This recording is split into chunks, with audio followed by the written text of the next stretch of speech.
power had been turned off the night we left. For the first time in years,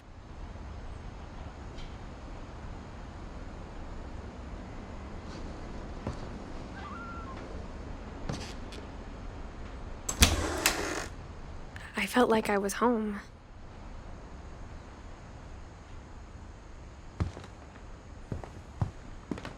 But instead of a family, there were just memories of one.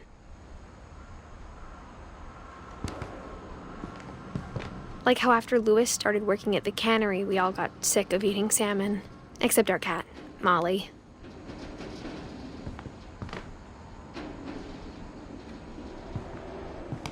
Or how only one restaurant would deliver to our house, so we had Chinese a lot.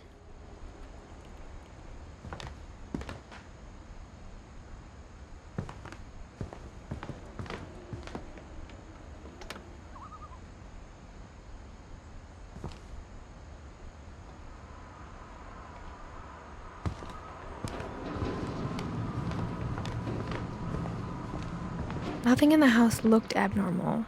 There was just too much of it, like a smile with too many teeth.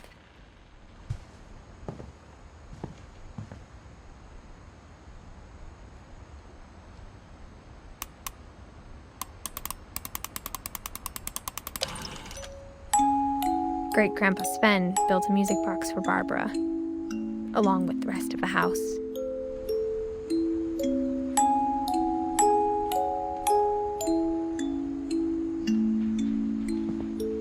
Mom always told me to stay out of the basement, so I wasn't too surprised when the key didn't fit.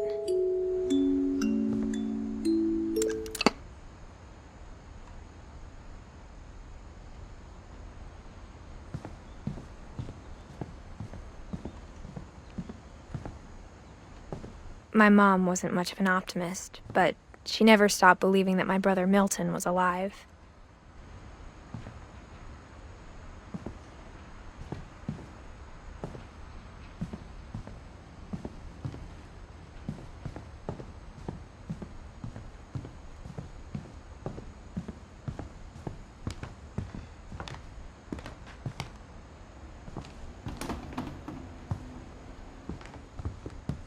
The table was still a wreck from the night we left.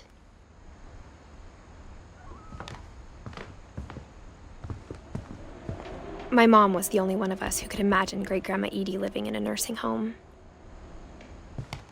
It was like a bomb had gone off, killing everyone but sparing the furniture.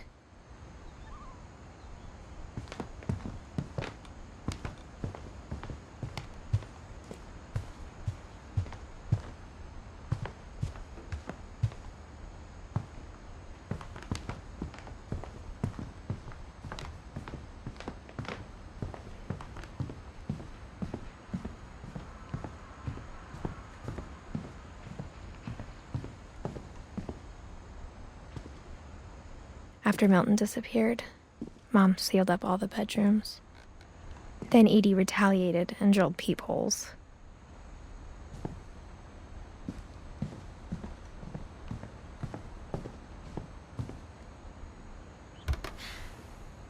The last time I was in Edith Sr.'s room, I was 10 and she was painting my portrait.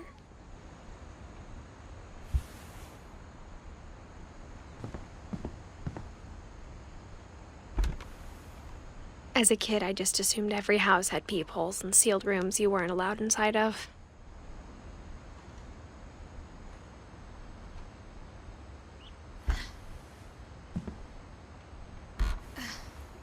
My Grandpa Sam spent 7 years sharing a room with his dead brother, Calvin.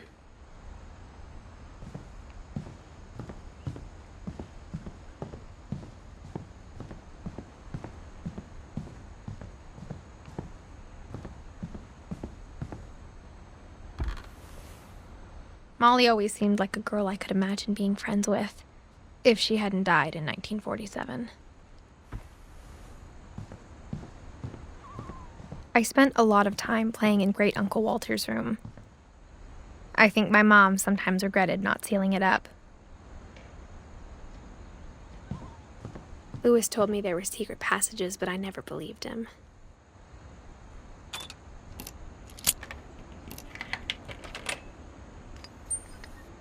Turns out, my mom was really good at keeping secrets. Now it was time to find out what my mom had been afraid of.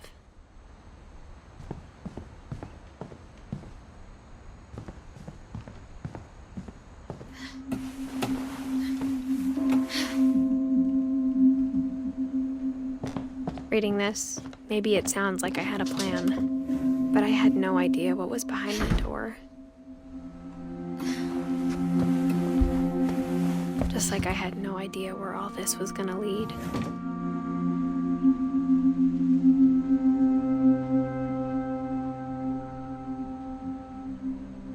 I grew up looking at Molly's room through the peephole.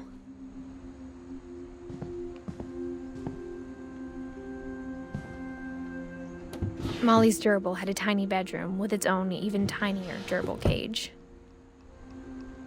Being inside for the first time, I felt like I'd stepped behind a painting.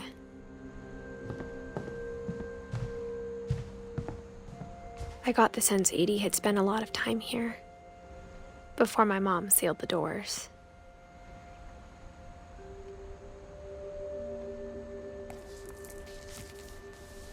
December 13th, 1947.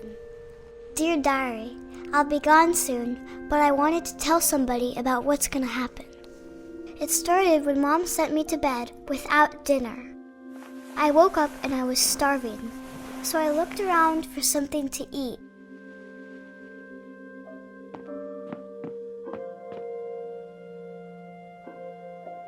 The gerbil food was dry, but I didn't mind it.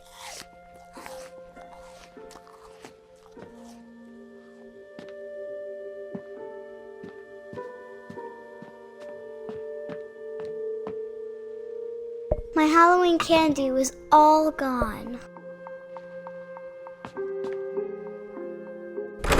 Mom, can I come out now? Sweetheart, it's late. Go to sleep.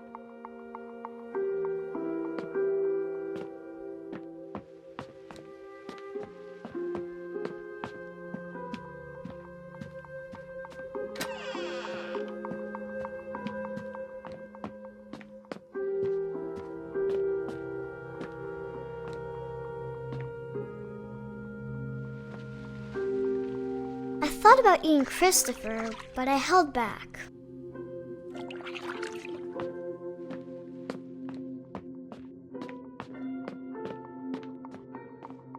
I kept eating and eating.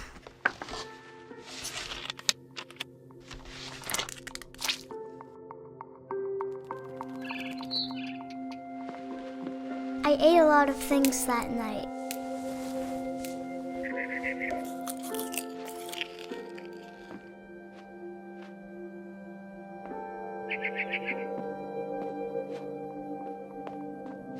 Then I heard chirping outside my window.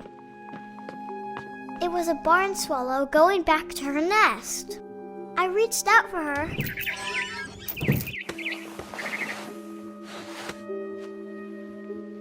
And suddenly, I was a cat.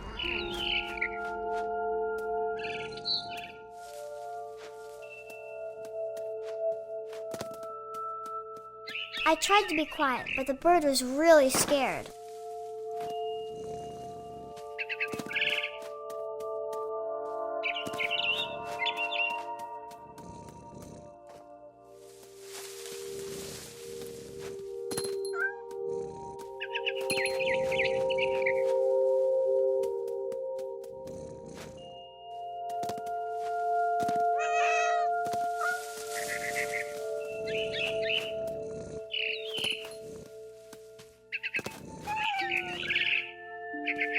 I jumped and I almost got her.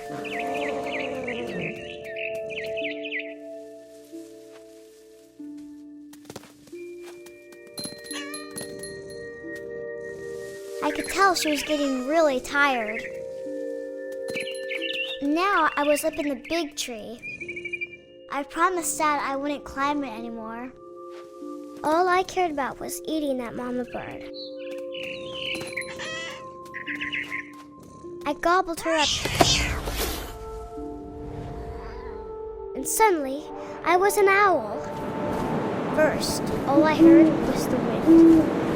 Then I heard little teeth nibbling in the grass.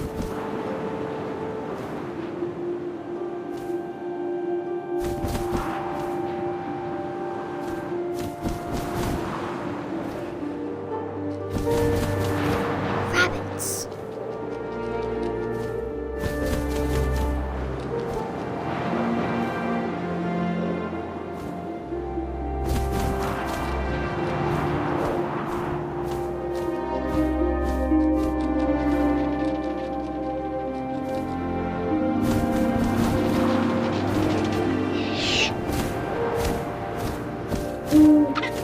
I imagined his face looking up and seeing mine through my talons.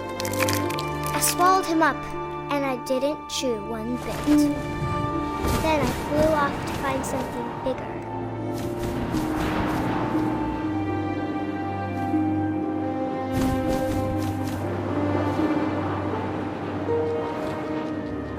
A mama rabbit.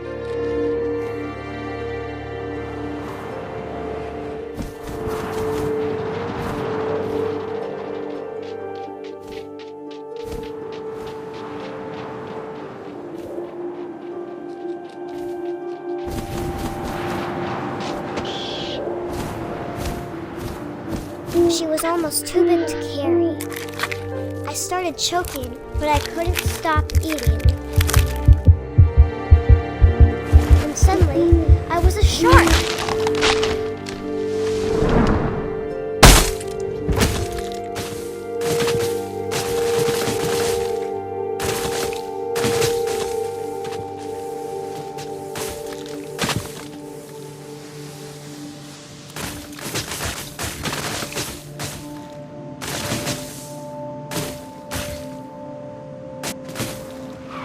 I rolled off a cliff and into the ocean. Now, I was hungrier than ever.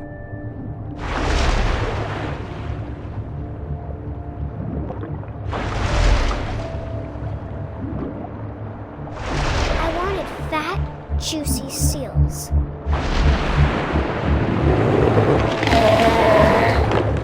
I tore off her flipper, and it tasted really good.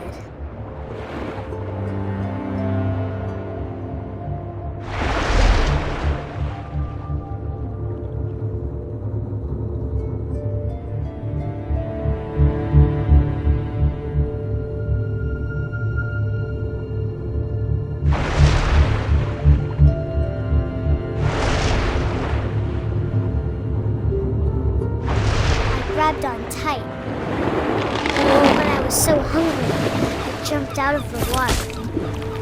When I opened my eyes, everything had changed.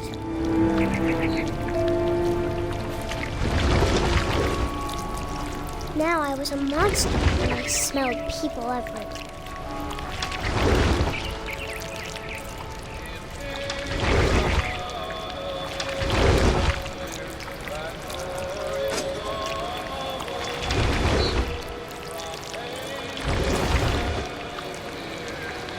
I was big, but I moved real quiet.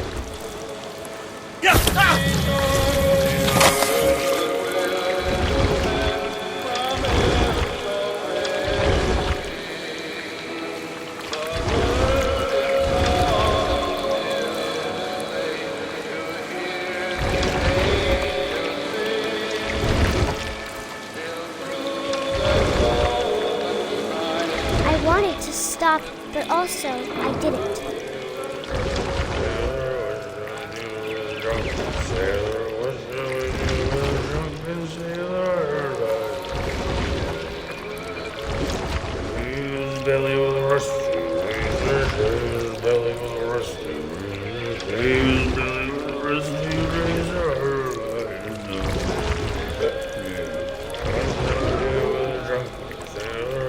After the last passenger, I was still hungry.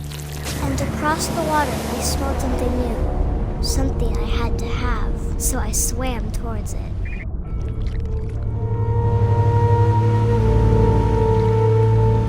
I slithered onto the sand, and the good smell went into an old pipe.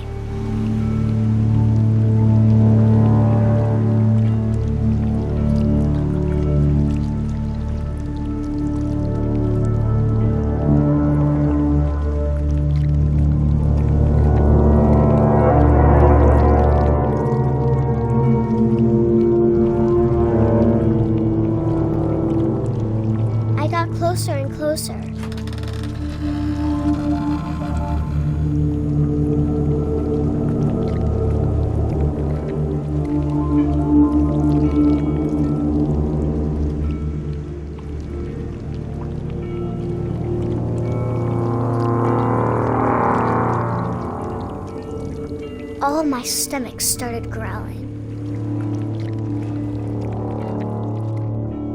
And suddenly, that was me again. I held my breath for a long time, but I couldn't hear anything. I think it's waiting for me to fall asleep. But it's not going to wait much longer. It needs to feed, and we both know I will be delicious.